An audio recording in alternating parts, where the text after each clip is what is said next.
Est-ce la fin du développement personnel et le début de la thérapie du futur? Je m'appelle Frédéric Vincent, je suis créateur du Zéro Mental, spécialiste du changement rapide et expert en déshypnose.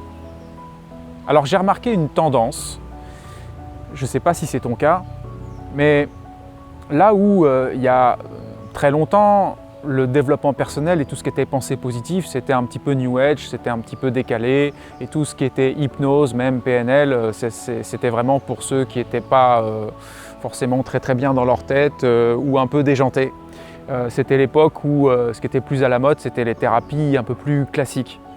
Et aujourd'hui, tu constates qu'il y a énormément maintenant d'hypnose, même au journal de 20 heures, d'hypnose sur les réseaux sociaux, de pensée positive, de coach, etc.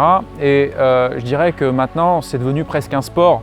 La plupart des gens passent par ces process et comprennent ces process et c'est devenu habituel. Seulement, il y a un truc, c'est que tout ce qui est mental, tout ce qui est développement personnel, amélioration de soi, ça plafonne. À un moment donné, ça plafonne. C'est-à-dire qu'on peut arriver à un niveau de qualité mentale et même de qualité physique dans son corps, mais il y a une limite à un moment donné. Donc tant qu'on progresse, on a l'impression que c'est l'Eldorado, et puis à un moment donné, on peut vraiment sentir que ça, il y a comme un plafond de verre. Et c'est là justement que je constate qu'il y a cette tendance qui s'accentue d'aller vers la pleine conscience, le mindfulness, la méditation, le silence mental, et quelque part plus du dépouillement personnel que du développement personnel. Et là où je t'amène sur la thérapie du futur, c'est que Zéro Mental met en lumière qu'au centre de notre pensée, au centre de nous-mêmes, il y a ce fameux faux self, ce fameux ego, cette fameuse version illusoire de qui nous croyons être, ce « je » qui s'identifie au corps et au mental. Et on s'aperçoit qu'en fait, ce « je » est la souche et la racine même de la souffrance, de nos problèmes et des fausses histoires que l'on se raconte, de nos faux besoins, de nos fausses attentes.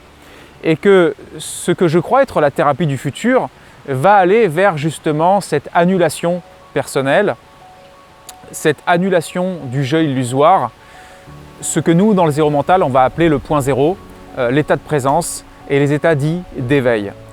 Et c'est en soi la fin de toute thérapie, parce que la seule chose qui va en thérapie, c'est ce jeu illusoire pour lequel nous nous prenons en fait, au jour le jour, comme dans un rêve, alors que nous croyons être réveillés. Je crois donc vraiment qu'il va y avoir comme un essoufflement au niveau du développement personnel pur et qu'on va tout doucement aller vers une conscience augmentée. Et là où les gens aujourd'hui viennent plutôt en consultation pour régler des problématiques, je pense que de plus en plus, ils vont venir avec une conscience augmentée et une recherche de qui ils sont, de ce qu'ils sont en fait véritablement au niveau le plus profond.